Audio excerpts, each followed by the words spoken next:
রব্বুল আলামিন যেন সবাইকে জান্নাতুল ফেরদাউসে উচ্চ স্থান দান করে, আমিন ইয়া রাব্বাল আলামিন। মানুষ দান খায়রাত করতে চায় না,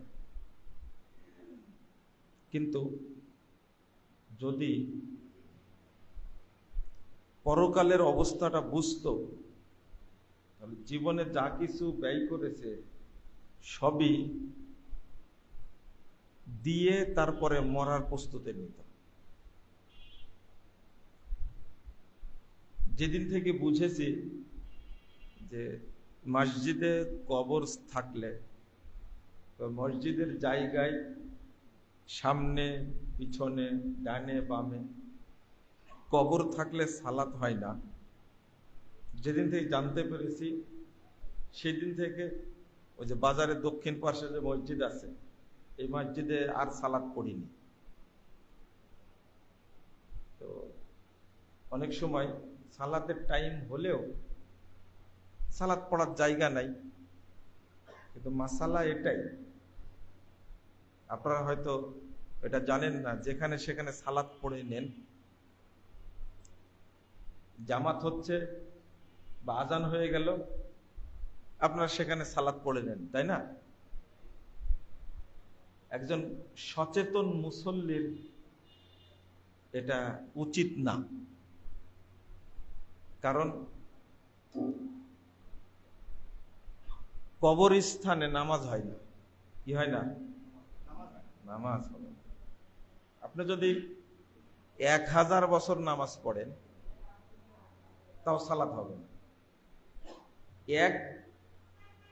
এক ওয়াক্ত সালাত, এক রাকাতও কবুল হবে না, এটা শর্ত।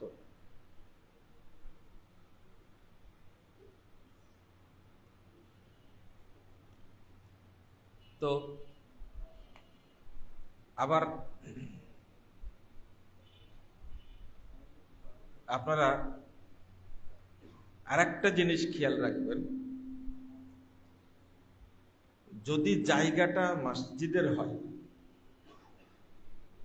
আর কবরটা যদি পূর্ব দিকেও থাকে, সামনে না পূর্ব দিকেও থাকে, বা ডানে বা বামে থাকে, তাহলে ওই জায়গায় সালাত পড়া যাবে না। আর সামনে থাকলে এটা আরো অপরাধ, আরো বড় অপরাধ। মনে করেন জামাত হচ্ছে, এদিকে খেয়াল করেন, জামাত হচ্ছে কিন্তু অজু নাই। কি নাই? অজু নাই। কথা বোঝা যাচ্ছে? অজু নাই, এখন জামাত ধরবেন না অজু করবেন? হ্যাঁ, ভালো করে বুঝে বলেন, কিন্তু বুঝেই বললেন। জামাত হচ্ছে কিন্তু অজু নাই, আগে অজু করবেন না জামাত ধরবেন? অজু করবেন। কেন? অজু ছাড়া, মনে করেন অজু করতে করতে জামাত শেষ হয়ে যাবে, তখন কি করবেন?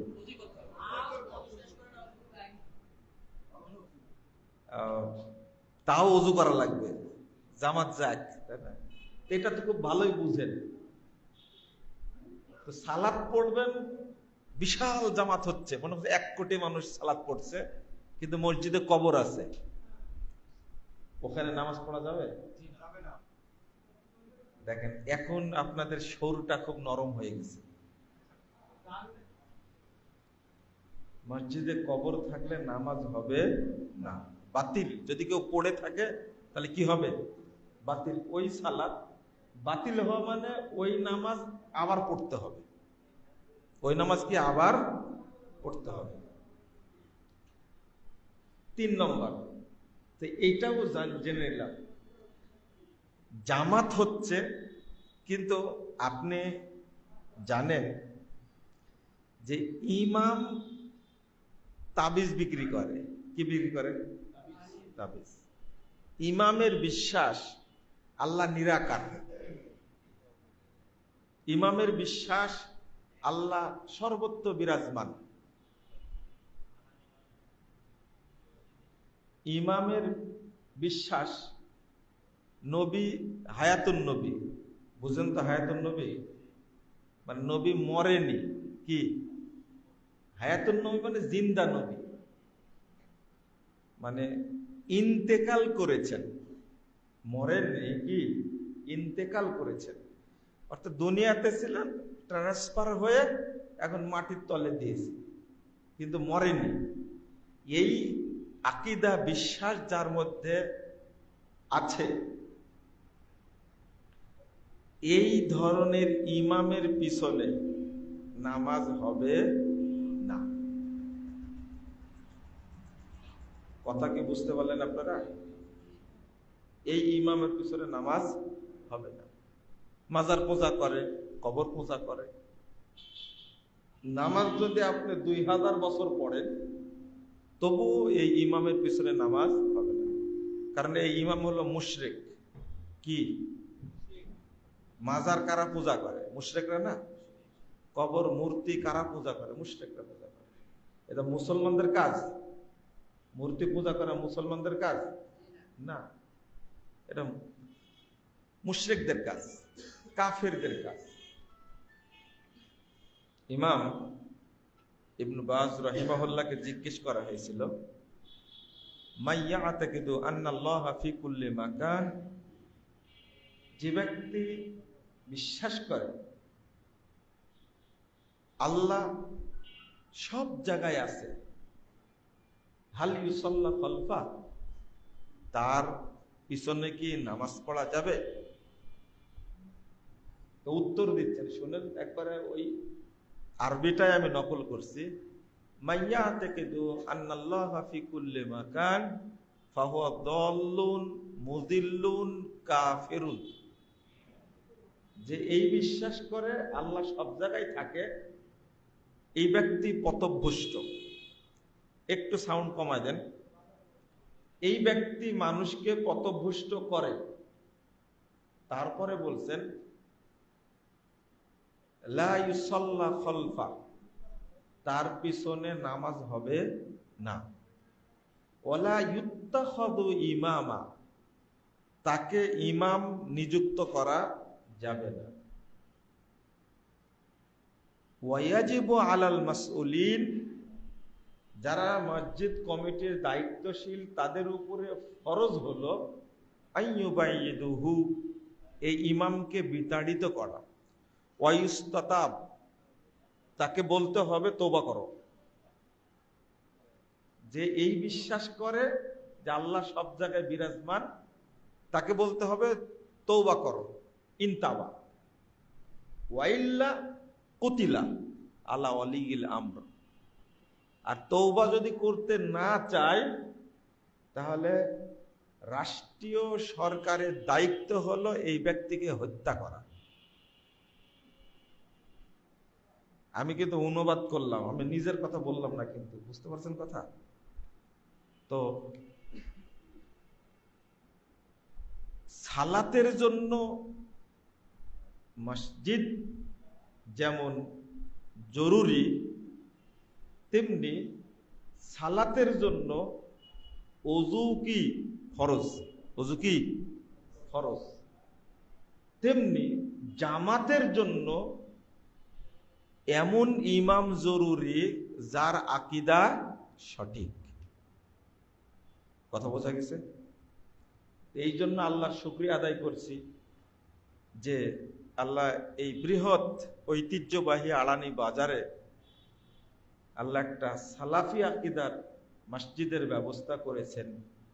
আমি আবারও শুকরিয়া আদায় করছি, আলহামদুলিল্লাহ। এটার আপনারা করেছেন আন্ডারগ্রাউন্ড, ইনশাআল্লাহ এর উপরে আবার মসজিদ হবে ইনশাআল্লাহ। তখন আপনারা আরো শান্তিপূর্ণভাবে সালাত আদায় করতে পারবেন ইনশাআল্লাহ। আর নিচে মহিলাদেরকে দিয়ে দিবেন, ঠিক আছে না? আমার দাবি এবং ইচ্ছা ছিল অনেক আগে থেকে, আমি বলেছি, এটা শুধু মসজিদ হবে না, এটা দাওয়াতের কেন্দ্র হবে। কি হবে? দাওয়াতের কেন্দ্র হবে।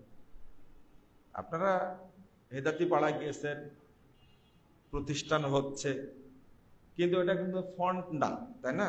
সদর না, কিন্তু বাজারটা কি একেবারে সদর। হাজার হাজার লোকের সমাগম এখানে। মানুষ একদিকে সঠিকভাবে সালাত আদায় করতে পারবে, অনুরূপভাবে যা শুনবে ইমামের কাছ থেকে বা একজন আলেমের কাছ থেকে সঠিকটা শুনবে এবং আমল করতে পারবে ইনশাআল্লাহ। এটা খুব গুরুত্বপূর্ণ। এজন্য যারা এই মসজিদে টাকা পয়সা ব্যয় করেছেন তাদের জন্য বেশি করে দোয়া করতে হবে, আল্লাহ যেন তাদের সম্পদে বেশি বেশি বরকত দান করে।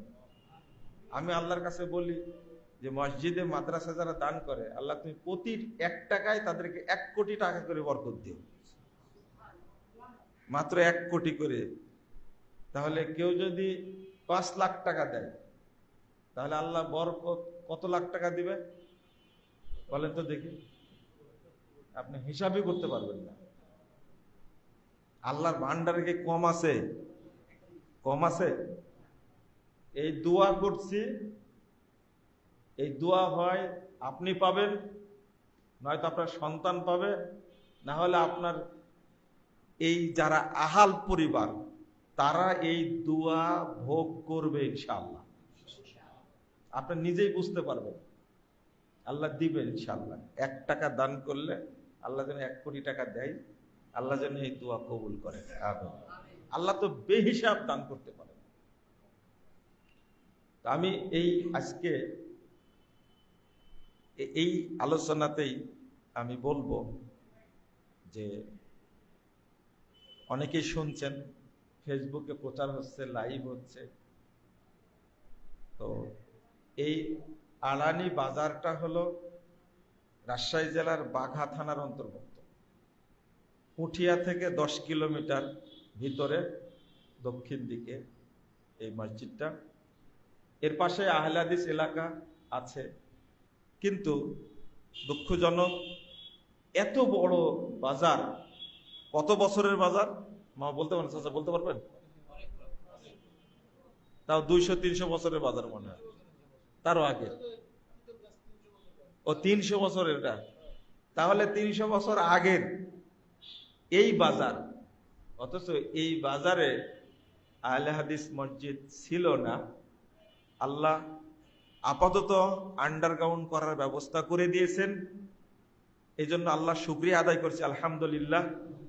এবং আমার দিনী ভাই ও বোনেরা যারা আমার আলোচনা শুনছেন দেশে এবং দেশের বাহিরে, তাদের প্রতি আমার একান্ত অনুরোধ থাকবে, এটা 4 তলা ভিত দিয়ে করা হচ্ছে, অন্তত প্রথম তালা আগে কমপ্লিট করার দরকার।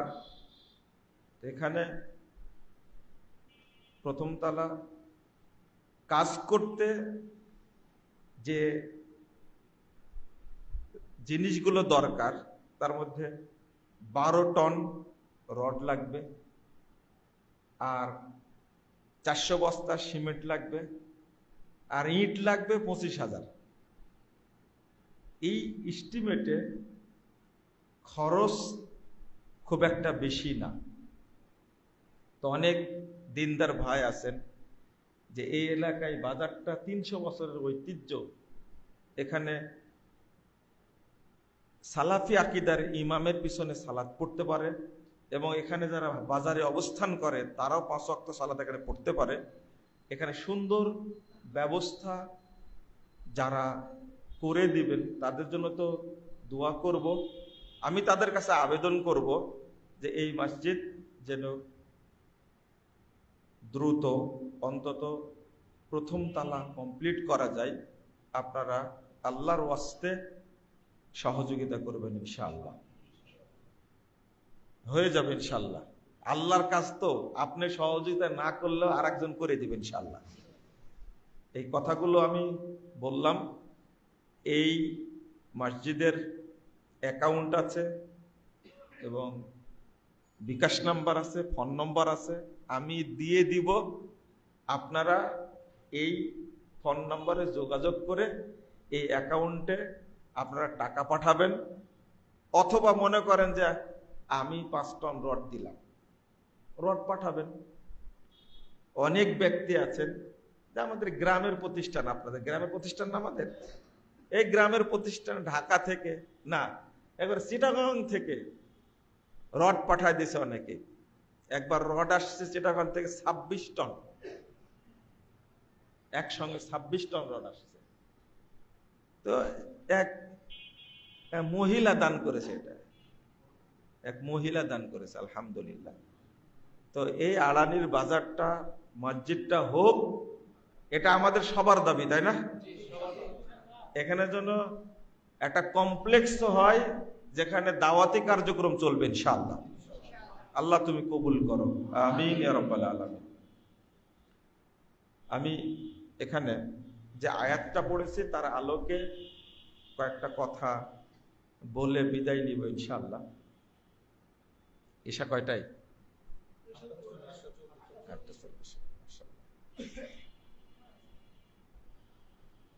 তো আমরা যারা সালাত আদায় করি তাদের ব্যাপারে আজকের মূলত আলোচনা। আর যারা নামাজ পড়ি না, অলসতা করি, তাদের ব্যাপারে সংক্ষিপ্ত 2টা কথা। আল্লাহ বলছেন, ফাখলাফা মিন বাদিহিম খালফুন আদাউস সালাহ ওয়াত্তাবাউশ শাহওয়াত ফাসাউফা ইয়ালকাউনা গায়্যা। এটা সূরা মারিয়াম 59 নম্বর আয়াত। তারা হলো অপদার্থ, মরীচিকা। কারা? আদাউস সালাহ, যারা সালাত নষ্ট করে, ওয়াত্তাবাউশ শাহওয়াত, এবং প্রবৃত্তির অনুসরণ করে, ফাসাউফা ইয়ালকাউনা গায়্যা, তারা খুব তাড়াতাড়ি জাহান্নামের তলদেশে নিক্ষিপ্ত হবে। সালাত নষ্ট করে কারা? আরেকটা আয়াত আল্লাহ বলছেন, ফাওয়াইলুল লিল মুসাল্লিন। আপনারা শুনেছেন না আয়াতটা? অনেকের মুখস্থ আছে। আল্লাহ বলছেন মুসল্লিদের জন্য ওয়াইল। মুসল্লিদের জন্য কি ওয়াইল? বলেন তো ওয়াইল মানে কি? হ্যাঁ, জাহান্নাম। ওয়াইল মানে হলো স্পেশাল জাহান্নাম। কি মনে থাকবে ভাষাটা? ওয়াইল মানে স্পেশাল জাহান্নাম, স্পেশাল জাহান্নাম। এই যে আগে আল্লাহ বললেন ফাসাউফা ইয়ালকাউনা গায়্যা, তারা জাহান্নামের তলদেশে নিক্ষিপ্ত হবে। গায়্যা মানে এই ওয়াইল। ইবনু মাসউদ রাদিয়াল্লাহু আনহু বলছেন, গায়্যাটা হলো ওয়াদিন ফি জাহান্নাম। ওয়াইলটা হলো জাহান্নামের একটা বিশেষ অঞ্চল, একটা উপত্যকা, ওয়াদি, বিশেষ অঞ্চল, দ্বীপ, বাঈদুল কর, যেটা সবচেয়ে গভীর। ওই জাহান্নামের মধ্যেই একটা দ্বীপ, যেটা সাধারণ জাহান্নামের চেয়ে বেশি গভীর, বাঈদুল কর ও খবিসুত্তম। আর এই দ্বীপের, এই গভীর জাহান্নামের ওয়াইল, জাহান্নামের খাদ্য হবে পচা, দুর্গন্ধযুক্ত।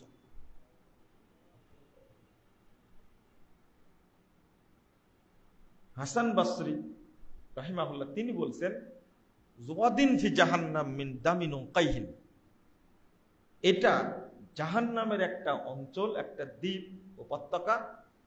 এটা তৈরি করা হয়েছে 2টা জিনিস দ্বারা, মিন দামিন ওয়া কাইহিন, পচা রক্ত এবং পচা পুঁজ, এই 2টা পদার্থ দ্বারা এটা তৈরি করা হয়েছে।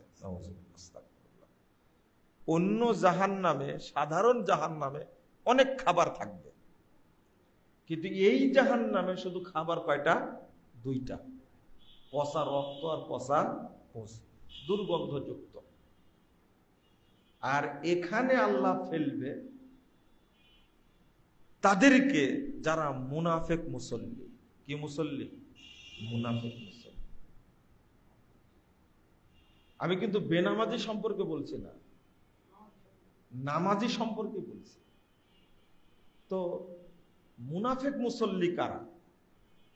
মুনাফেক মুসল্লির আলামত ইমাম ইবনুল কাইয়িম রাহিমাহুল্লাহ তিনি কোরআন এবং হাদিস উল্লেখ করে 6টা পয়েন্ট বের করেছেন। কয়টা? 6টা। যাদের মধ্যে এই 6টা অভ্যাসের কোনোটা পাওয়া যাবে, 6টা অভ্যাসের, তারা হলো মুনাফিক মুসল্লি। 6টা অভ্যাস মনে থাকবে তো? মনোযোগ আছে? মনে থাকবে নি? মনোযোগ নাই মনে হয়। নাম্বার 1, একটা হলো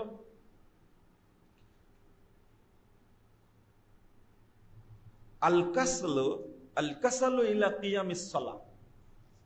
সালাতে আসতে অলসতা করে। সালাতে আসে কিন্তু কি করে? অলসতা করে। টাইমলি আসে না। টাইমলিও না, আসে কিন্তু সালাতে আসার জন্য যে প্রস্তুতি লাগবে এই প্রস্তুতি নেই না। মনে করে আজান হলো, ডান কাতে ঘুমাচ্ছিলেন, বাম কাতে হলেন, আপনার মা এসে বলল, আপনার ওয়াইফ এসে বলল, এই উঠো না, টাইম হয়ে সালাতে যাও। ওই কুসকুস করছেই ইতিমধ্যে একামত হয়ে যাচ্ছে। তো দৌড় দিয়ে এসে ওযু করতে করতে 2 রাকাত শেষ। একে বলে কি? অলস মুসল্লি। এটা হলো মুনাফিক মুসল্লি। কি মুসল্লি? মুনাফিক মুসল্লি। কখনোই না। আল্লাহ কি বলছেন? লা ইয়াতুনাস সালাতা ইল্লা ওয়া হুম কুসালা। এটা কেন দলিল?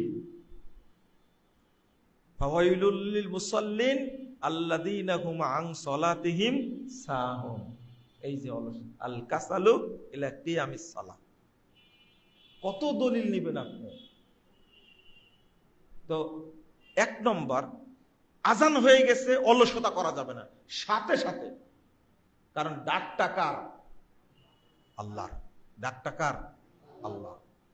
কোন জাজের ডাক না, মন্ত্রীর ডাক না, এমপির ডাক না, বাপের ডাক না, মায়ের ডাক না। ডাকটা কার? আল্লাহ। এটা ফরজ সালাত। মায়ের কথা শোনা যাবে না, বাপের কথা শোনা যাবে না। সরাসরি কার কথা আসতে হবে? আল্লাহর কথায়। অলসতা করা যাবে না। আজান হয়ে গেছে, টাইম হতে যাচ্ছে, রেডি, সালাতের প্রস্তুতি। এখানে একটা হাদিস বলি, প্রস্তুতি কাকে বলে, তাই না? প্রস্তুতি কাকে বলে? তিরমিজির মধ্যে একটা হাদিস আসছে, 51 নম্বর হাদিস। আল্লাহ রাসূল সাল্লাল্লাহু আলাইহি সাল্লাম একদিন বলছেন যে আলা আদুল্লুকুম মা ইয়ামহুল্লাহু বিহিমুল খাতায়া। তোমাদেরকে আমি বলে দিব না কোন কাজ করলে আল্লাহ তোমাদের সব পাপ ক্ষমা করে দিবেন? কি করলে? তার মধ্যে 1 নম্বর বলছেন ইসবাগুল উযু আলাল মাকারি। খুব জটিলতার মধ্যে আছে, এরপরে পূর্ণ রূপে ওযু করে। আল্লাহ রাসূল বলছেন পূর্ণ রূপে কেউ ওযু করলে আল্লাহ তাকে সমস্ত পাপ থেকে মুক্ত করে দেন। 2 নম্বর ইন্তেজারুস সালাহ বাদাস সালাহ। যে এক সালাতের যেটা পড়ছে এটা নিয়ে তার চিন্তা নাই, পরবর্তী যে সালাত, এই সালাতের যে অপেক্ষায় থাকে, আল্লাহ তার পাপ সমূহ ক্ষমা করে দেন। 3 নম্বর কাসরাতুল খুতা ইলাল মাসাজিদ। অর্থাৎ যেখানেই অবস্থান করে সেখানেই মসজিদে গিয়ে সালাত পড়ে, এই ব্যক্তির কোনো পাপ থাকে না। আল্লাহ তাকে কি করে দেন? পাপ মাফ করে দেন। এই 3টা কথা বলার পরে আল্লাহ রাসূল বলছেন যালিকুমুর রিবাত, যালিকুমুর রিবাত, যালিকুমুর রিবাত। এটাই হলো সালাতের প্রস্তুতি, এটাই হলো সালাতের প্রস্তুতি, এটাই হলো সালাতকে পাহারা দেওয়া।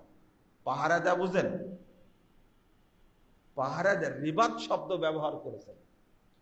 যুদ্ধের মাঠে শত্রুকে যেমন পাহারা দিতে হয়, ঠিক সালাতকে মুসল্লিরা ওইভাবে পাহারা দেবে। যুদ্ধের মাঠের পাহারা আর এই বাড়ির দারোয়ান কি এক? যুদ্ধের মাঠে থাকা অবস্থায় ঘুমানো যায়? অস্ত্র ফেলে রাখা যায় না, সবসময় অস্ত্র তাক করে থাকতে হয়। এইটাই উদাহরণ দিচ্ছে আল্লাহ রাসূল। এটাই সালাতের প্রস্তুতি, এটাই সালাতকে পাহারা দেওয়া। মানে প্রথম শুনলেন মনে কথাটা, সালাতকে পাহারা দিতে হয়। এটাই তো জটিল অবস্থা। সালাতকে যে পাহারা দিতে হয় এটা মনে হয় আজকেই শুনলেন, তাই না? মনে হচ্ছে এটা, অথচ হাদিসটা কত বছর আগে মুহাম্মদুর রাসূলুল্লাহ সাল্লাল্লাহু আলাইহি সাল্লাম বলে গেছেন, যালিকুমুর রিবাত। একবার না, 3 বার বলছেন, যালিকুমুর রিবাত, যালিকুমুর রিবাত। এটাই সালাতকে পাহারা দেওয়া, এটাই সালাতের প্রস্তুতি। ওয়াক্ত হতে যাচ্ছে, আগে রেডি, তারপরে ওযু, তারপরে হাঁটি হাঁটি পা পা করে মসজিদে এসে ওয়াক্ত হয়ে গেল, আজান দিয়ে দিল। এটা হলো সালাতের প্রস্তুতি। তো তাহলে এই অলসতার গুণটা আমাদের মধ্যে কারোর মধ্যে নাই তো মনে হয়, তাই না? অধিকাংশ সবার মধ্যেই আছে, আছে না? এটা আজান দিলে কি হয়? বেচা কিনে বেশি হয়। হ্যাঁ, বাজার তো এই জন্য বেচা কেনার কথা বলতেছে। আজান দিলে শয়তান অনেকগুলো কাজ মাথার মধ্যে দেয়, মাথায় বুদ্ধি শয়তান দিয়ে দেয়। কিন্তু আজানের পরে পড়াশোনা করেন আর কাজ করেন, কোনো কাজে বরকত হবে না। বাহ্যিক ভাবে দেখা যাচ্ছে অনেক বিক্রি হচ্ছে, কিন্তু কিয়ামত পর্যন্ত বিক্রি করলে বরকত হবে না, কারণ এখানে আল্লাহর রহমত নাই। এখানে আল্লাহর রহমত নয়। আপনি যতই বলেন না কেন, এখনো আধা ঘন্টা সময় আছে, একটু বাজার সদাই করে নিন না। আপনি যদি সারাদিন বিক্রি করে 10,000 টাকা আপনি বিক্রি করেন, আর আজানের পরে যদি বিক্রি করেন 50,000 টাকা, বরকত 10,000 টাকার হবে, 50,000 টাকা বরকত হবে না। কোন দিক দিয়ে চলে যাবে আপনি ভাবতেই পারবেন না টাকা। তাহলে 1 নম্বর বললাম কি? আল কাসালু ইলা কিয়ামিস সালাহ, সালাতে আসতে অলসতা করা। আরো অনেক হাদিস আছে, আমি এতটুকু বলেই রেখে দিলাম, আপনারা এতটুকু মনে রাখবেন। সালাতের আজান হলে রেডি থাকতে হবে, ওয়াক্ত হলে কি থাকতে হবে? রেডি থাকতে হবে না, এখানে অলসতা করা যাবে না। 2 নম্বর, আত-তাখাল্লুফু আনিল জামাআহ, অর্থাৎ নামাজ পড়ে, দোকানে পড়ে, মসজিদে আসে না। এটা মুনাফিক। কি মুনাফিক? মসজিদে নামাজ না পড়লে নামাজ হওয়ার কোনোই সম্ভাবনা নাই। হাদিস যা বলে, কোরআনের আয়াত যা বলে, মসজিদে নামাজ না পড়লে নামাজ হওয়ার সম্ভাবনা মোটেই নেই। আপনার এরিয়ার মধ্যে মসজিদ আছে, আপনি আসতে পারেন, 10 কিলো দূরে না, 5 কিলো দূরে না, কাছেই মসজিদ, আপনি মসজিদে পড়লেন না। আর এখন কি এইরকম জায়গা আছে যে 10 কিলোমিটার যেতে হবে মসজিদের জন্য? বাংলাদেশে নাই, আছেই মসজিদ, আপনাকে মসজিদে এসে সালাত পড়তে হবে। আল্লাহ রাসূল কি বলছেন? মা ইয়াতাখাল্লাফু আনিস সালাহ ইল্লা মুনাফিকুন উলিমা নিফাকু। সহিহ মুসলিমের হাদিস, 648 নম্বর হাদিস সহিহ মুসলিমের মধ্যে এসেছে যে মুনাফিকই কেবল মসজিদে আসে না। আমার কথা কি সরাসরি বুঝতে পারছেন? যারা মুনাফিক তারা কোথায় আসে না? মসজিদে আসে না। তারা যারা মুসল্লি, যারা তারা মসজিদে আছে, আর মুনাফিকরা কি আসে না। জামাতেই পড়তে হবে সালাত, জামাতে সালাত পড়া ফরজ, জামাতে সালাত পড়া ওয়াজিব, আসতেই হবে। একটা হাদিস দেখে অনুবাদ করি যে আপনাদের সাথে মিলে কিনা। রাসূল সাল্লাল্লাহু আলাইহি ওয়াসাল্লাম একজন সাহাবী, নাম হলো অন্ধ সাহাবী আব্দুল্লাহ ইবনে মাকতুম, সরি 791 নম্বর হাদিস, ইবনু মাজার মধ্যে এসেছে। হাদিসটা আবু দাউদেও আসছে, মুসলিমেও আসছে। তো এখানে সব অংশটুকু আসছে। বলছেন আল্লাহ রজুলুন আমা, আল্লাহ রাসূল আমি তো অন্ধ ব্যক্তি, দুই চোখ কানা, তা কি বলে অন্ধ, তা আমি তো অন্ধ মানুষ। ওয়ালাইসা লি কায়দুন ইয়াকুমুনি ইলাল মাসজিদ ইয়াকুদুনি ইলাল মাসজিদ, আর আমাকে মসজিদে নিয়ে আসবে এরকম কোন লোক আমার নাই। আল্লাহ রাসূল আমি অন্ধ ব্যক্তি, আর আমাকে মসজিদে একজন ধরে নিয়ে আসবে এরকম কোন লোকও আমার নাই। তো বলছেন হাল তাজিদুলি রুখসাতান, আল্লাহ রাসূল আপনি কি আমার জন্য আল্লাহর কাছে কোনো ছাড় পাবেন? অর্থাৎ আপনি কি আমাকে ছাড় দিতে পারবেন? আল্লাহর কাছ থেকে একটু অনুমতি নিয়ে দিতে পারবেন? মানে সাহাবীরা এটা জানতেন এই অনুমতি দেওয়ার অধিকার মুহাম্মাদের নাই। কার নাই? মুহাম্মদ সাল্লাল্লাহু আলাইহি ওয়াসাল্লামের নাই। যদি আল্লাহর কাছ থেকে অনুমতি নিয়ে দেন তবে পারবে, তাই না? দেখছেন সাহাবীরা জানে নবীর ক্ষমতা নাই যে মসজিদে নামাজ না পড়ে বাড়িতে পড়বে এটা বলার কথা, বুঝতে পারছেন? কিন্তু আমার দেশের আলেমের ক্ষমতা আছে, বুঝছেন? এরা আলেম না জাহেল বলেন তো দেখি? বলে আল্লামা।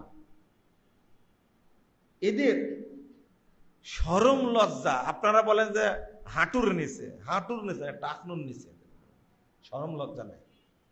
আল্লাহর নবীকে বলছেন হাল তাজিদুলি রুখসাতান, আপনি কি আল্লাহর কাছ থেকে আমার জন্য ছাড় পাবেন?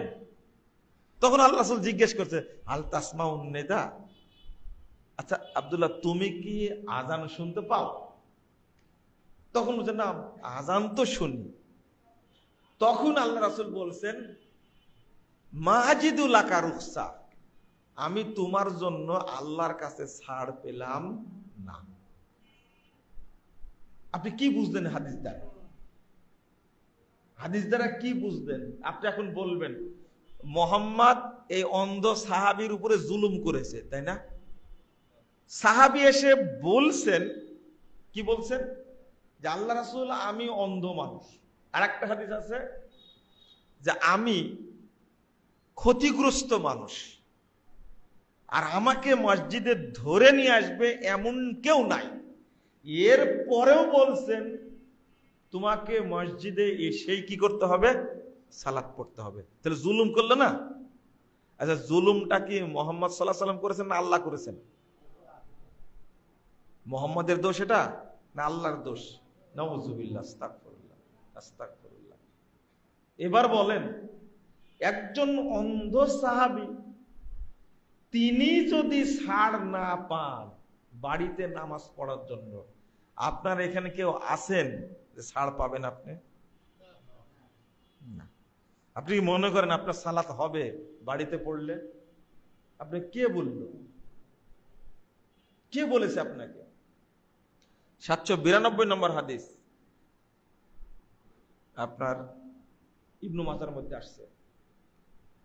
রাসূল সাল্লাল্লাহু আলাইহি সাল্লাম বলছেন মান সামিয়ান নিদা ফালাম ইয়াতিহি ফালা সালাতা লা, যে আজান শুনলো মসজিদে আসলো না তার সালাত নাই। তার সালাত কি? নাই। বুঝা গেছে কথা? তার সালাত নাই। আরেকটা হাদিস আসছে, এটা মুস্তাদরাক হাকিমের হাদিস, 488 নম্বর হাদিস।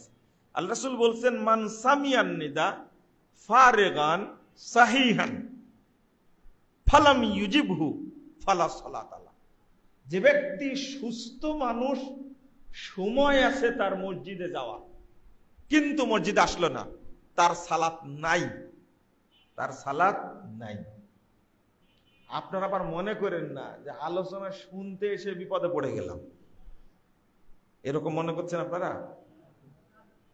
মনে করেন অনেকের রোগ আছে, মসজিদে আসে না অলসতায়, বাড়িতে ঠকাঠাক মারি দেয়। তা আলোচনা শুনে তো তার মধ্যে কিছুটা ঈমান আসতে পারে, তো তারপরে রাগ করছেন কেন? শুনেন, আগে শোনেন। নামাজটা কি জিনিস জানেন? সালাতটা কি জিনিস? সালাতকে আমরা চিনিও না, বুঝিও না। তাহলে একটা হাদিস অনুবাদ করে চিনেন সালাত কি জিনিস, বলবো? এই হাদিসটা বর্ণিত, আগেও শুনেছেন হাদিস, এই হাদিসটা বর্ণিত হয়েছে ইমাম হিবাতুল্লাহ, তিনি বর্ণনা করছেন রাসূল সাল্লাল্লাহু ইমাম সদরুদ্দিন আবু তাহের, তার একটা হাদিসের গ্রন্থনা আত-তিউরিয়াত, 410 নম্বর হাদিস। আল্লাহ রাসূল বলছেন, আউয়ালু মা ইউসআলুল আবদু ওয়া ইউহাসাবু বিহি সালাতু। কিয়ামতের মাঠে বান্দাকে প্রথম জিজ্ঞেস করা হবে এবং হিসাব নেওয়া হবে। দুইটা শব্দ, জিজ্ঞেসও করা হবে আর হিসাবও নেওয়া হবে। আউয়ালু মা ইউসআলুল আবদু ওয়া ইউহাসাবু বিহি সালাতু। প্রথম জিজ্ঞেস করা হবে এবং হিসাব নেওয়া তার সালাতের। ফাইন কুবিলা মিনহু, যদি সালাত তার কবুল হয়ে যায় আল্লাহর কাছে, কি হয়ে যায়? কবুল হয়ে যায় সালাত। যদি আল্লাহ সালাত কবুল করে নেন, কুবিলা সাইরু আমালে, যত ইবাদত জীবনে করেছে সব ইবাদত আল্লাহ অটো কবুল করবেন। আপনি হজ করেছেন, হজ্জের হিসাব হবে না। আপনি যাকাত দিয়েছেন, দান করেছেন, মসজিদ তৈরি করেছেন, মাদ্রাসা তৈরি করেছেন, এতিমখানা তৈরি করেছেন, কোনো হিসাব হবে না, অটো কবুল হয়ে যাবে। আপনি সিয়াম পালন করেছেন, অটো কবুল হবে। ফাইন কুবিলা মিনহু কুবিলা সাইরু আমালি, যদি সালাত কবুল হয়ে যায় তাহলে জীবনে যত আমল করেছে সব আল্লাহ কবুল করবেন বিনা হিসাবে, আর হিসাব হবে না। কথা কি বুঝে গেছে? তাহলে সালাত কি জিনিস বলেন তো? এটা কি হজ্জের মতো? না। এটা কি সিয়ামের মতো? না। এটা কি জাকাতের মতো, দানের মতো? না। কারোর সাথে তুলনা চলবে না। এটা একটাই ইবাদত কবুল হলে আল্লাহ কি করবেন? সব কবুল করবেন। বাংলাদেশে একটা সাবজেক্টে যে পাশ করে অন্য সাবজেক্ট পাশ করে দিবে? কিন্তু করে দিবেন কে? আল্লাহ। হজ করেছেন, ত্রুটি হয়েছে, সালাত কবুল হওয়ার কারণে আল্লাহ ত্রুটি মাফ করে দিবেন। চিন্তা করতে পারছেন? যদি এমনটা থাকতো যে বাংলা সাবজেক্টে পাশ করলে বাকি সাবজেক্ট অটো পাস, তাহলে খুব ভালো হতো না? তখন কি করতো ছাত্ররা বলেন দেখি? বেশি কি পড়তো? বাংলায় পড়তো। এটাতে পাশ করলে অটো সব পাস। তো এটা তো বুঝলেন না আপনারা। তাহলে অন্যান্য ইবাদতের চেয়ে আমাকে বেশি গুরুত্ব দিতে হবে কোনটা? সালাত। 1 নম্বর হলো আকীদা, 2 নম্বরে কি? সালাত। মনে থাকবে? তো এই রকম এরপরে বলছেন ওয়াইন রুদ্দাত, আর সালাত যদি কিয়ামতের মাঠে বাতিল হয়ে যায়। আপনি সালাত পড়ে গেছেন কিন্তু কি হয়ে গেছে?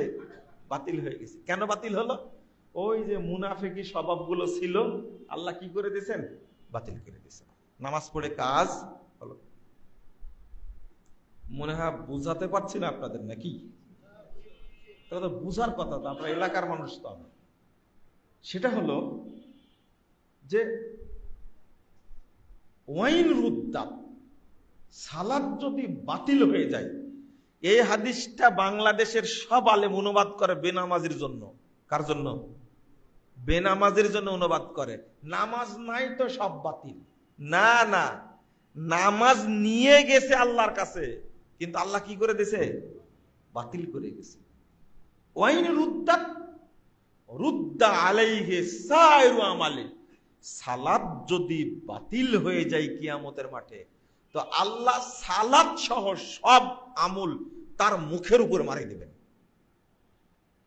আর এই যে জোরে মারবেন, অনেকেই বলছেন এই মারার কারণে জাহান্নামের তলদেশে চলে যাবে একবারে। নামাজ পড়ে জাহান্নামে যাবে, তাও সাধারণ জাহান্নামে না। কোন জাহান্নাম? আমি কি ভাষাটা বললাম? স্পেশাল। স্পেশাল জাহান্নামে দিবেন আল্লাহ। ফাসাউফা ইয়ালকাউনা গাইয়া, কোরআনের আয়াত এটা। বাঁচার কোনো সুযোগ নাই। এই জন্য সালাতের পাওয়ার যেমন বেশি, সালাত ঠিকভাবে আদায় না করলে শাস্তিও তেমনি বেশি। বুঝেন না কথা? আচ্ছা, সালাত নষ্ট করে কারা? যারা নামাজ পড়ে না তারা নষ্ট করে? যারা নামাজ পড়ে তারা নষ্ট করে। খাবার নষ্ট করে কারা? যারা খায় তারা, না যারা খায় না তারা নষ্ট করে? যারা খায় তারাই নষ্ট করে। যারা নামাজ পড়ে তারাই কি করে? নামাজ নষ্ট করে। তো এবার সালাতকে চিনতে পারছেন কি জিনিস? এটা একটা কবুল হলে বাকি সব কি, আর একটা বাতিল হলে সব বাতিল। মানে আশ্চর্য, হজ করেছেন একবারে বাপের হালাল টাকা দিয়ে, কিন্তু আপনি সালাতটা পড়েছেন কিসের তরিকায়? হুজুরের তরিকায়, পীরের তরিকায়, ইমামের তরিকায়, বক্তার তরিকায়, খতিবের তরিকায়, নবীর তরিকা বাদ। সালাত কবুল হবে না? না, প্রশ্নই আসে, বাতিল। তাহলে 2 নম্বর বলছিলাম কি, নামাজ পড়ে মসজিদে পড়ে না, এই কি বলেন? এই অভ্যাসও তো আমাদের মধ্যে নাই, তাই না? আচ্ছা, একটা প্রশ্ন করবেন আপনারা, বুঝতে পারছেন, যদি অসুস্থ থাকি, অসুস্থ যদি থাকি তাহলে কি নামাজ হবে না? মসজিদে না পড়লে, বাড়িতে পড়লে কি নামাজ হবে না? আচ্ছা, অসুস্থতা বলতে কি বুঝেন বলেন তো দেখি?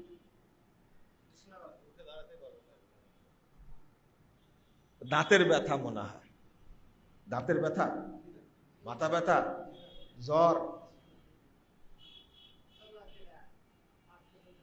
শোনেন শোনেন, ইমাম বুখারী রাহিমাহুল্লাহ একটা অধ্যায় রচনা করেছেন, আর হাদিস যেটা নিয়ে আসছেন, অধ্যায়টা কি জানেন? বাবু হাদ্দিল মারিজ, অসুস্থতার সীমা, কতটুকু অসুস্থ হলে মসজিদে আসবে না। হাদিস যেটা উল্লেখ করেছেন, কোন ব্যক্তি যদি, ভালো করে শোনেন, অসুস্থ কে? যে ব্যক্তি 2 জনার কাঁধে হাত দিয়ে মসজিদে যেতে পারবে, এই লোকটা অসুস্থ না। এরকম কেউ আছেন? মসজিদে পড়েন না কোন নামাজ? গত 2-3 বছরের আগে এই তাহেরপুরে এক জায়গায় আমাকে নিয়ে গেছিল প্রোগ্রাম করার জন্য। কি জন্য যেন এই আলোচনা শুরু করেছিলাম, এক মুরব্বী দাঁড়ায় বলছে, নামাজ কারো হয় না, আমি বলে দিলাম। আমি বললাম যে এটা আপনি বলতে পারেন না, তো অনেক মুসল্লি থাকতে পারে তো। না, আমি 5 ওয়াক্ত মসজিদে পড়ি, আমারই সন্দেহ হচ্ছে আমার নামাজ হয় কিনা, আর অন্যরা তো মসজিদে আসে না। আপনারা এগুলো মনে করেন না, এটা সচেতনার জন্য। কিসের জন্য? সচেতন হওয়ার জন্য। তাহলে এই আলোচনায় কি পাওয়া গেল? বাড়িতেই পড়তে হবে নামাজ, না মসজিদে? মসজিদে। বুঝেন তাহলে। আজকে ফজরে কয়জন ছিল চাচা? 5-6 জন। মাগরিবে কয়জন ছিল? 6 জন ফজরে ছিল। মাগরিবে কয়জন? 600 জন। উদাহরণ দিচ্ছি। তাহলে এই 6 জনই কি? এই 6 জনই কি? আচ্ছা, এই 6 জন বাদ দিয়ে বাকি মনে করেন 100 জন, বাকি 200 জন, ধরেন বাকি 150 জন বা 50 জন। এই 50 জন সবাই কি অসুস্থ? না, কেউ অসুস্থ না। যেহেতু মাগরিবে আসতে পেরেছে, ফজরে আসতে পারত, কিন্তু ইবলিস ধরে বসেছে, যাস না, তোকে মুনাফিক বানাই ছাড়বো, সাবধান। তাহলে কয়টা হলো? ভুলে গেছেন আপনারা? 1 নম্বর বলেছিলাম কি? হ্যাঁ, 1 নম্বর হলো সালাতে আসতে অলসতা করা। 2 নম্বর হলো মসজিদে জামাতে না পড়া, জামাতে না পড়া। আহারে, রাসূল সাল্লাল্লাহু আলাইহি সাল্লাম বলছেন, 1010 নম্বর হাদিস, সহিহ মুসলিম, ভালো করে শুনেন, লা ইয়াজালু কওমুন ইয়াতাআখারুনা আনিস সাফফিল আউয়াল। এক শ্রেণীর মানুষ সব সময় শেষ কাতারে থাকবে, অর্থাৎ প্রথম কাতারে পড়বে না নামাজ। সব সময় এই দ্বিতীয় তৃতীয় তৃতীয় শেষ কাতারে প্রথম কাতারে পড়বে না। লা ইয়াজালু কওমুন ইয়াতাআখারুনা আনিস সাফফিল আউয়াল, প্রথম তো কাতার থেকে বিরত থাকবে। হাত্তা ইউআখিরাহুমুল্লাহু ফিন নার, আল্লাহ অবশেষে এদেরকে জাহান্নামে ফেলে দিবেন। একটা মানুষ নামাজ পড়ে, কি করে? নামাজ পড়ে। 2 মসজিদেও পড়ে, 3 জামাতেও পড়ে, কিন্তু ওর বদ অভ্যাস হলো প্রথম কাতার পায় না। বুঝেন না মনে কথাটা? মুসল্লি, লোকটা কি মুসল্লি, মসজিদেও পড়ে, জামাতেও পড়ে, কিন্তু প্রথম কাতার পায় না। এই লোককে যদি, এই মুনাফেককে যদি আল্লাহ জাহান্নামে ফেলে দেয়, তাহলে বেনামাজিকে কোথায় ফেলবে? হ্যাঁ, বেনামাজিকে কোথায় ফেলবে? বেনামাজি যদি বুঝতো, তাহলে এইভাবে ও বড়াই করত, অহংকার করত। নাউযুবিল্লাহ, আস্তাগফিরুল্লাহ, আস্তাগফিরুল্লাহ। আল্লাহ রাসূল বলছেন যে সব সময় ও প্রথম কাতার ছাড় দেয়, হয় দ্বিতীয় কাতার পায়, তৃতীয় কাতার শেষ কাতার পায়, প্রথম কাতারে দাঁড়াতেই পারে না। এই হলো অলস মুসল্লি, এ হলো মুনাফিক। এই জন্য আল্লাহ তাকে কোথায় দিবেন? জাহান্নামে, ওই ওয়াইলে। তাহলে মুসল্লি যারা, তাদেরকেই সচেতন করা উচিত। কারণ যারা মুসল্লি না, বেনামাজি, তাদের তো হিসাবই হবে না। বিনা হিসাবে কোথায়? জাহান্নামে। ও তো কাফের। বেনামাজি মানে কি? কাফের, একবারে তাজা কাফের, মরা কাফের না। তো আমরা যেন অলসতা না করি, আল্লাহ যেন আমাদেরকে এই অলসতা থেকে মুক্ত করেন, বলেন আমিন। 3 নম্বরটা হলো তাখিরুস সালাহ। সালাত পড়ে কিন্তু দেরিতে পড়ে। কখন পড়ে? দেরিতে পড়ে। তাখিরুস সালাহ, দেরিতে সালাত পড়ে। আর আগের কথাটা এখানে আসবে, কথাটা সালাত আউয়াল ওয়াক্তে পড়বেন। কোন ওয়াক্তে? আউয়াল ওয়াক্তে। আউয়াল ওয়াক্তে, আউয়াল ওয়াক্তে যারা সালাত আদায় করে, রাসূল সাল্লাল্লাহু আলাইহি ওয়াসাল্লাম বলছেন, আগে আল্লাহর কথাটা বললি, আল্লাহ তাআলা বলছেন যারা আউয়াল ওয়াক্তে সালাত আদায় করবে, আল্লাহ তাদেরকে জান্নাতুল ফেরদাউসে জায়গা করে দেবেন। আল্লাহ বলছেন, ওয়াল্লাযীনা হুম আলা সালাওয়াতিহিম ইউহাফিজুন উলাইকা হুমুল ওয়ারিসুন আল্লাযীনা ইয়ারিসুনাল ফিরদাউসা হুম ফিহা খালিদুন। আল্লাহ বলছেন যে যারা সালাতের হেফাজত করবে, সালাত সমূহের, আল্লাহ তাদের ওয়ারিস, এদেরকে উত্তরসূরি বানাবেন, যারা জান্নাতুল ফেরদাউসে যাবে। আল্লাহ রাসূল বলছেন যে যারা আউয়াল ওয়াক্তে সালাত আদায় করবে এবং প্রথম কাতারে সালাত পড়বে। কোন কাতার? প্রথম কাতার। যারা প্রথম কাতারে আউয়াল ওয়াক্তে সালাত আদায় করে, আল্লাহ তাদেরকে বিনা হিসাবে ওই কাতারের সাথে জান্নাতে যাবে দিবেন, যারা প্রথম জান্নাতে প্রবেশ করবে। মনে করেন যে প্রথম জান্নাতে যাবে কারা? নবী, সাহাবী, তারা, তাই না? যারা প্রথম কাতার জান্নাতে যাবে, তাদেরকে হিসাব হবে না। মা সাবিতিনাল আউয়ালিন। তাহলে এই যুগেও যদি কোনো ব্যক্তি আউয়াল ওয়াক্তে সালাত আদায় করে এবং প্রথম কাতার পায়, আল্লাহ এই যুগে জন্ম নিলেও আল্লাহ তাকে প্রথম কাতারের সাথে জান্নাতে ঢোকার সুযোগ দান করবে। তাহলে আমরা দেরিতে সালাত আদায় করার কারণে এই সওয়াবটা থেকে বঞ্চিত হচ্ছি, তাই না?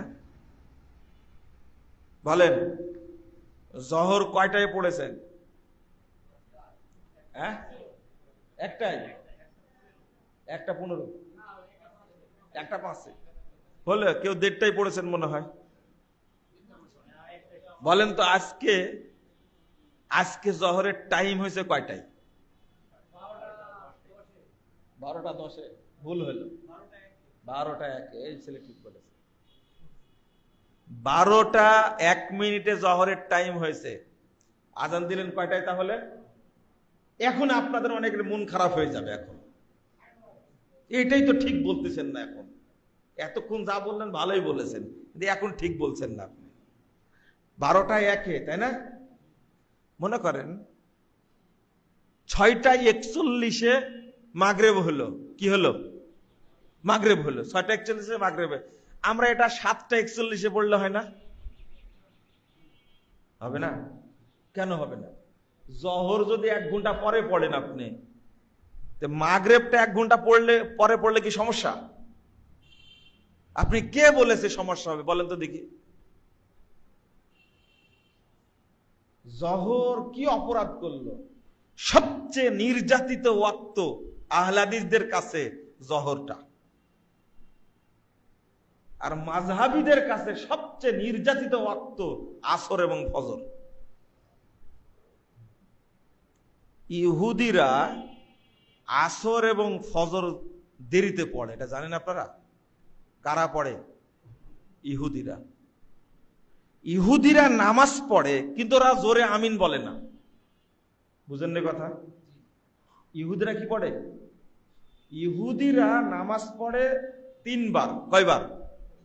3 বার নামাজ পড়ে। 5 ওয়াক্তই পড়ে, কিন্তু কয়বার পড়ে? 3 বার পড়ে। শিয়ারাও 5 ওয়াক্ত নামাজ পড়ে, কিন্তু কয়বার পড়ে? 3 বার পড়ে। ইহুদিরা নামাজ পড়ে, ওরা আমিন জোরে বলে না। ইহুদিরা নামাজ পড়ে আসর এবং ফজর দেরি করে পড়ে। তো বিধর্মীদের সাদৃশ্য কোন মুসলমান অবলম্বন করতে পারে?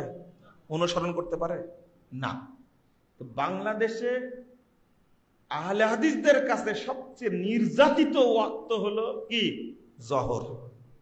সব ওয়াক্ত ঠিক মতো পড়ে, জহর হলো নির্যাতিত ওয়াক্ত। আসর কয়টায় পড়েছেন? 4টায়, 4:15। ওয়াক্ত হয়েছে কয়টায় জানেন? 3টা 25 ওয়াক্ত। কেন পড়বেন? আসরটা তো কেউ দেরিতে পড়ে না। আজ সালাতের জামাতের টাইমটা বলে দিবেন, কথা বোঝা গেছে? জামাতের টাইমটা বলে দিবেন, কিন্তু ওয়াক্ত যখন হয়ে যাবে, সালাতের ওয়াক্ত যখন হয়ে যাবে তখন আজান দিয়ে দিবে। মনে করেন 3টা 26 ওয়াক্ত হয়েছে, তো মুয়াজ্জিন 26 আজান দিবে, আর টাইম দিয়ে থাকবে কয়টায়? 3:45। বুঝতে পারেননি মনে হয়, তাই না? আজান মুয়াজ্জিনের মানে পরামর্শ হবে না, আজান হবে ওয়াক্ত অনুযায়ী। কি অনুযায়ী? ওয়াক্ত অনুযায়ী। ওয়াক্ত হয়ে গেছে, আজান মুয়াজ্জিন দিয়ে দিবে। জামাতের টাইমটা দিবেন। মনে করেন যে 12টা 1 মিনিটে আজান হলো জহরের, আপনি বললেন যে ভাই 12টা 25 জামাত হবে, তখন মুসল্লিরা জানলো। মুয়াজ্জিন যখন আজান দেয়, সব মুসল্লিকে সেই সময় আসাটা কি জরুরি? না, জামাতে আসাটা ওয়াজিব, ফরজ। তো আমি কেন বললাম কথাটা? সবচেয়ে নির্যাতিত অবহেলিত ওয়াক্ত আহলে হাদিসদের কাছে জহরের সালাত। এটা অন্যদের সাদৃশ্য অবলম্বন করতে গিয়ে আমরাও টাইমটা এইভাবে করে রাখছি, এটা ঠিক না। তবে আলহামদুলিল্লাহ, আল্লাহর অনেক শুকরিয়া, এখন বাংলাদেশে শত শত মসজিদ জহরের টাইম হওয়া মাত্র আজান দিয়ে থাকে। এই যে সুন্নাতটা তারা প্রতিষ্ঠিত করছে, আল্লাহ তাদেরকে 50 জন শহীদের মর্যাদা দান করবে ইনশাআল্লাহ। এই যে ওয়াক্ত মেরে ফেলে দিয়েছিল, জীবিত করলো। এখন বলছিলাম তাখিরুস সালাত, সালাত পড়ে দেরিতে পড়ে, এটা হলো মুনাফিকের সালাত। কার সালাত? আল্লাহ নিজেই বলছেন, নাউযুবিল্লাহ, আস্তাগফিরুল্লাহ, আস্তাগফিরুল্লাহ। রাসূল সাল্লাল্লাহু আলাইহি সাল্লাম আউয়াল ওয়াক্তে সালাত পড়ার ব্যাপারে এমন ভাবে বলছেন, এটাও আল্লাহর কথা, হাদিসে কুদসি। আল্লাহ রাসূল বলছেন, ক্বাল আল্লাহু তাআলা, আল্লাহ তাআলা আমাকে বলেছেন, ফারাস্তু আলা উম্মতি খামসা সালাওয়াত, মুহাম্মদ শোনো, আমি তোমার উম্মতের উপরে 5 ওয়াক্ত সালাতকে ফরজ করেছি। ওয়াহিদতু ইনদি আহাদা, আর আমি একটা অঙ্গীকার করেছি, প্রতিজ্ঞা করেছি, আন্নাহু মান জা ইউহাফিজ আলাইহিন্না লিওয়াক্তিহিন্না আদখালতুহুল জান্নাহ। যারা, যে ব্যক্তি আউয়াল ওয়াক্তে সালাত পড়ে আমার কাছে হাজির হবে, আমি তাকে জান্নাত দান করব, এটা আমি ওয়াদা করছি। এটা আল্লাহর ওয়াদা, আল্লাহর অঙ্গীকার। যারা আউয়াল ওয়াক্তে সালাত পড়বে আল্লাহ তাদেরকে জান্নাত দিবেন। 2, আরেকটা হাদিস, এটা 1203 নম্বর হাদিস, 430 নম্বর হাদিস, আবু দাউদের 1203 নম্বর হাদিস আসছে। এটাও হাদিসে কুদসি। আল্লাহ একজন রাখালকে দেখে কি বলছে দেখেন। আল্লাহ রাসূল একদিন বলছেন, ইয়াজিবু রাব্বুকুম বিরাই গনাবিন ফি সাজিয়াতিন বিজাবাল মিন রাই গনাবিন ফি সাজিয়াতিন বিজাবাল। সাহাবীরা শোনো, তোমাদের আল্লাহ এত আনন্দিত হয়েছেন, ওই যে পাহাড়ের চূড়ায় মাথার উপরে একটা রাখাল বকরি চড়াচ্ছে, ফায়ুআযযিনু ওয়া ইউকিমুস সালাহ। ওই রাখাল একাই ওই জায়গায় উঠে আযান দিয়ে সালাত আদায় করছে। ক্বাল আল্লাহু তাআলা, আল্লাহ তাআলা তখন বলছেন, উনজুরু ইলা আবদি হাদা। আসমান জমিনের সমস্ত ফেরেশতাকে ডেকে আল্লাহ বলেছেন, আমার ওই রাখাল বান্দাটার দিকে তাকায় দেখো, ইউআযযিনু ওয়া ইউকিমুস সালাহ ইয়াখাফু মিন্নি। ও আযান দিয়ে সালাত আদায় করছে আমার ভয়ে, কাউকে ভয় করে না। ওয়াক্ত হয়ে গেছে, আযান দিয়ে সালাত আদায় করছে। তোমরা সাক্ষী থাকো, গফারতু লি আবদি, আমি আমার এই বান্দাকে মাফ করে দিলাম, ওয়া আদখালতুহুল জান্নাহ, এবং আমি তাকে জান্নাত দিয়ে দিলাম। ও মরার আগেই জান্নাতে চলে গেছে। এ কি কামেল pass, masters pass, doctor, professor, MP, মন্ত্রী, প্রধানমন্ত্রী কেউ না। ও কি রাখাল, একটা বকরি চড়ায়। আল্লাহ তার প্রতি কত খুশি হয়ে গেছেন শুধু আউয়াল ওয়াক্তে সালাত পড়ার কারণে। রাসূল সাল্লাল্লাহু আলাইহি ওয়াসাল্লাম বলছেন, আর একটা হাদিস শোনেন,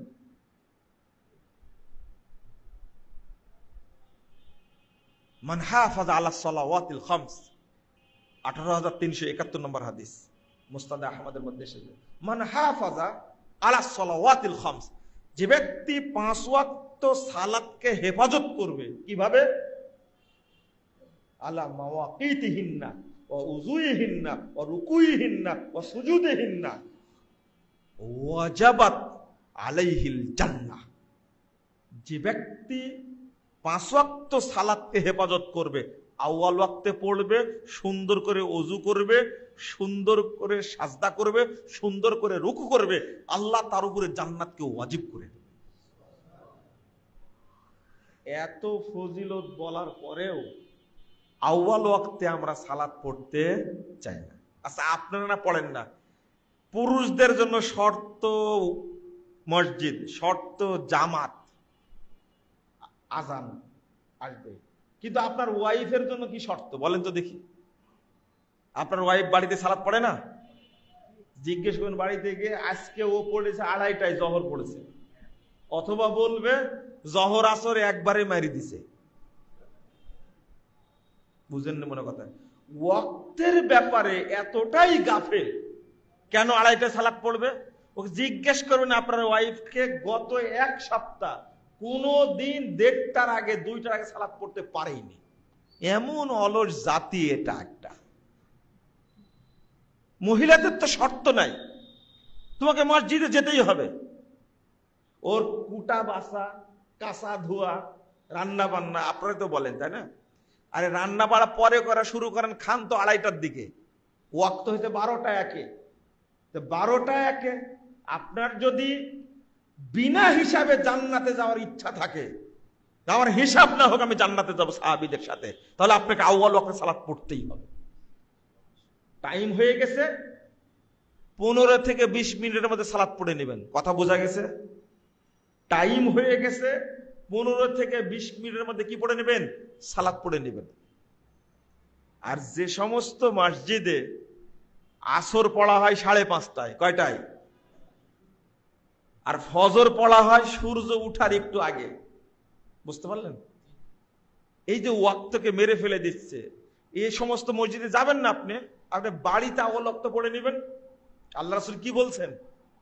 ইন্নাকুম সাতুদরিকুনা আকওয়ামা, সাহাবীরা শুনে রাখো, অচিরেই অনেকগুলো দল বের হবে, ইউসাল্লুনা সলাতা বিগাইরি ওয়াক্তিহা, তারা সালাত আদায় করবে ওয়াক্তকে মেরে ফেলে দিয়ে।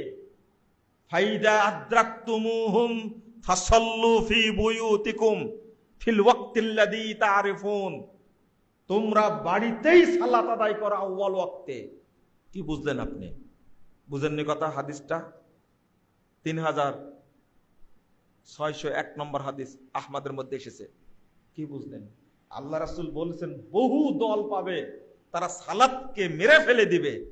ফাইযা আদরাকতুমুহুম, এই সমস্ত দলকে যদি তোমরা পাও, ফাসাল্লু ফি বুয়ুতিকুম, তাহলে তোমরা বাড়িতে সালাত আদায় করো, আউয়াল ওয়াক্তে পড়ে নাও। কেন আপনার ধন্না দিতে হবে? আর যারা আউয়াল ওয়াক্তে সালাত না পড়ে, আসর পড়ে 5:30টায়, আর মাগরিব পড়ে কি বলে ফজর পড়ে সূর্য ওঠার একটু আগে, ওদের সাথে জামাতে পড়লে কি নামাজ হবে? হবে। কেন হবে না বলেন তো দেখি? ওয়াক্তের কারণে? তাহলে কিছুই বুঝেননি এখনো। তাদের আকীদা কি? তাদের আকীদা কি? আল্লাহ সর্বত্র বিরাজমান। তাদের আকীদা কি? আল্লাহ নিরাকার। তাদের আকীদা কি? আল্লাহ নবী গায়েব জানতেন। তাদের আকীদা কি? হায়াতুন নবী, হ্যাঁ, নূরের তৈরি।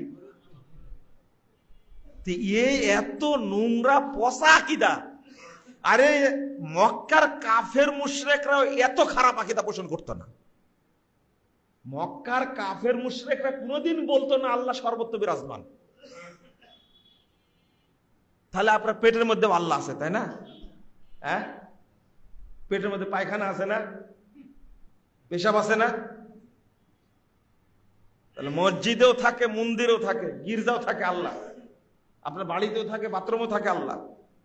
কত নোংরা নষ্ট আকীদা, আপনি খেয়াল করেছেন? এটা গরুর মধ্যে থাকে আল্লাহ, কুত্তার মধ্যেও থাকে, তাহলে শুয়োরের মধ্যে থাকে আল্লাহ। আস্তাগফিরুল্লাহ, আস্তাগফিরুল্লাহ, নাউযুবিল্লাহ। আপনারা বুঝার চেষ্টা করেন। টাইমও তো হয়ে গেছে, তাই না? তাহলে সালাত কি দেরিতে পড়ার ইচ্ছা আছে? হ্যাঁ, আউয়াল ওয়াক্তে পড়বেন ইনশাআল্লাহ। আল্লাহ তুমি আমাদেরকে আউয়াল ওয়াক্তে সালাত আদায় করার তৌফিক দান করো। আল্লাহ তৌফিক দিলে, না দিলে তো পারবেন না, তাই না? তৌফিক আল্লাহ দেওয়া লাগবে, কিন্তু আল্লাহর তৌফিক চাওয়া লাগবে আগে। আল্লাযীনা জাহাদু ফিনা লানাহদিয়ান্নাহুম সুবুলানা।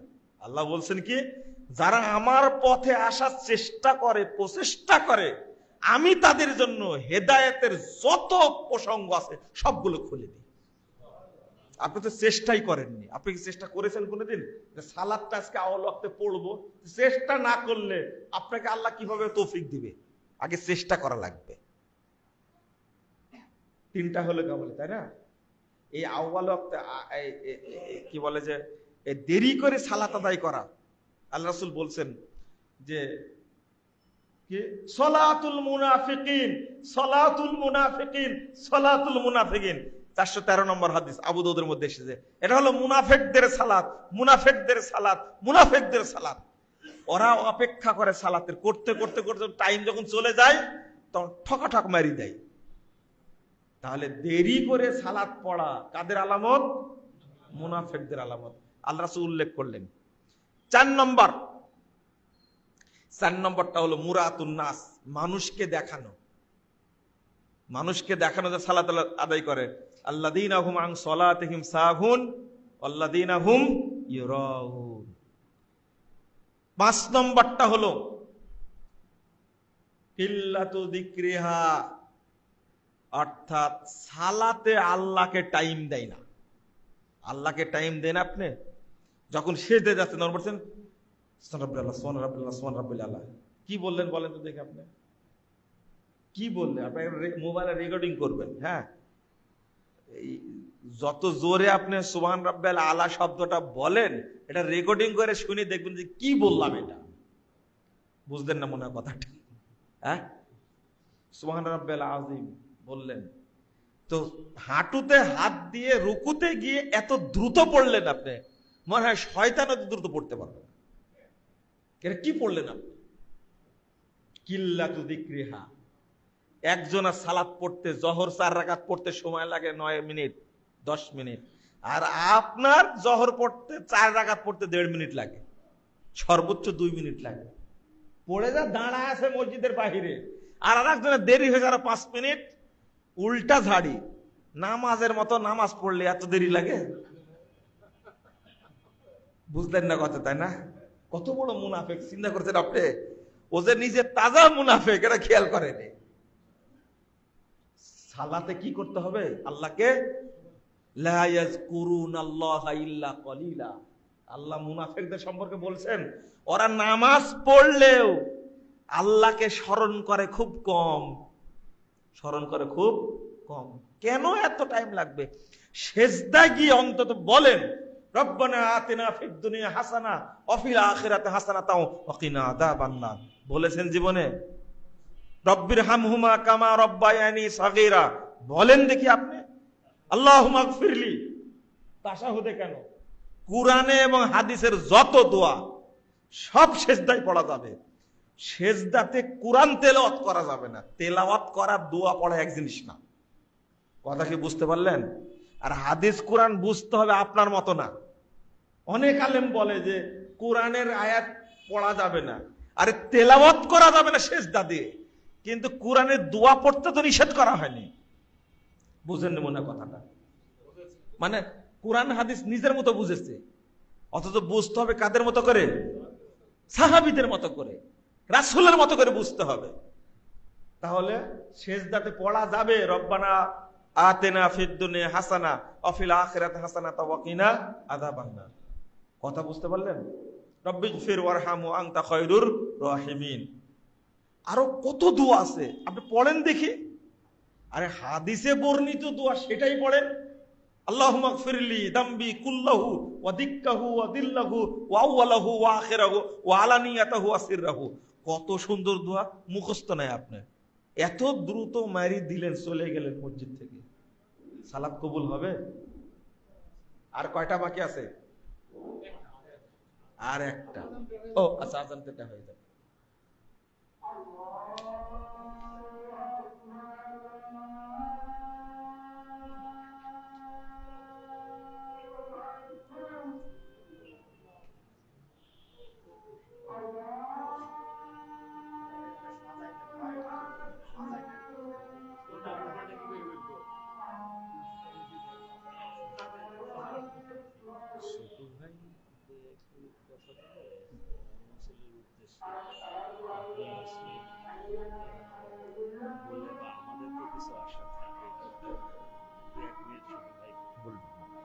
শেষ করতেছি।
মঞ্জুর ভাই বসেন, আমরা আলোচনা শেষে ওযুর সময় পাবো তো।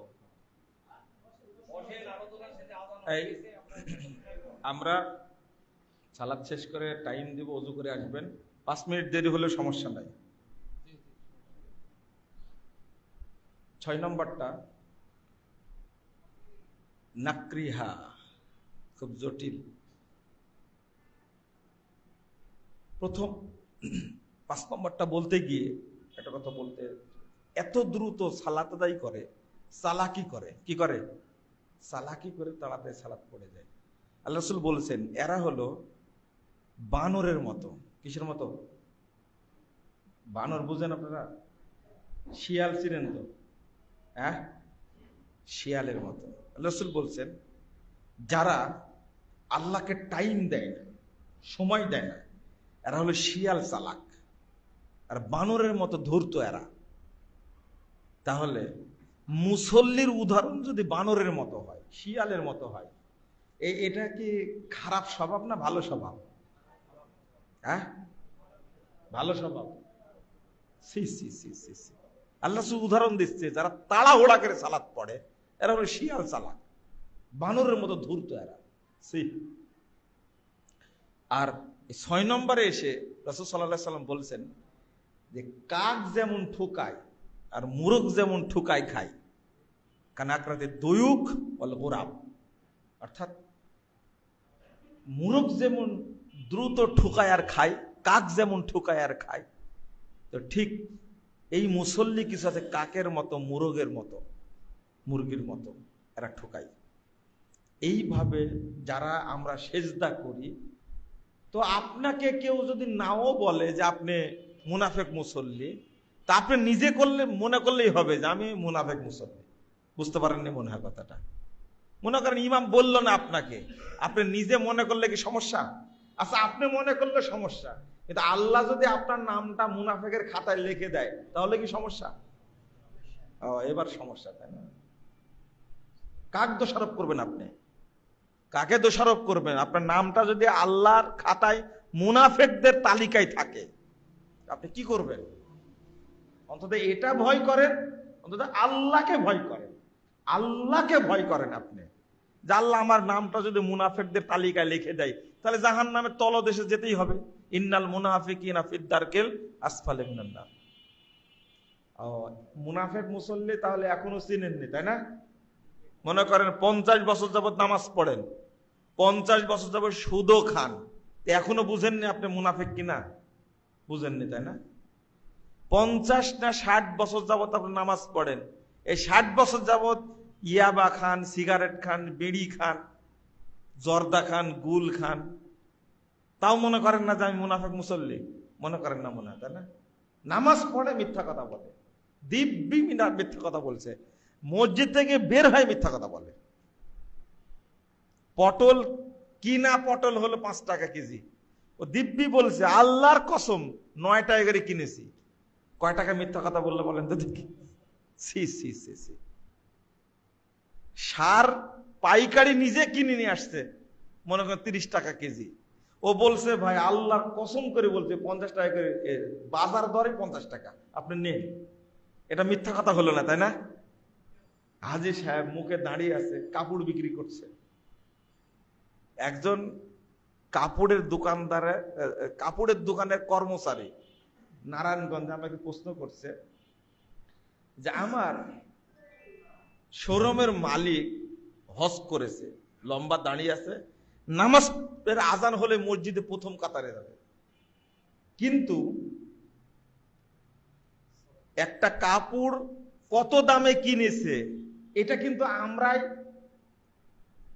দেখি যে এই কাপড়ের দাম এত, এই কাপড়ের দাম কি এত টাকা, এন্ট্রি করছি আমি। তো এসে বলল যে কাপড়ের দাম, মূল দাম 650 টাকা।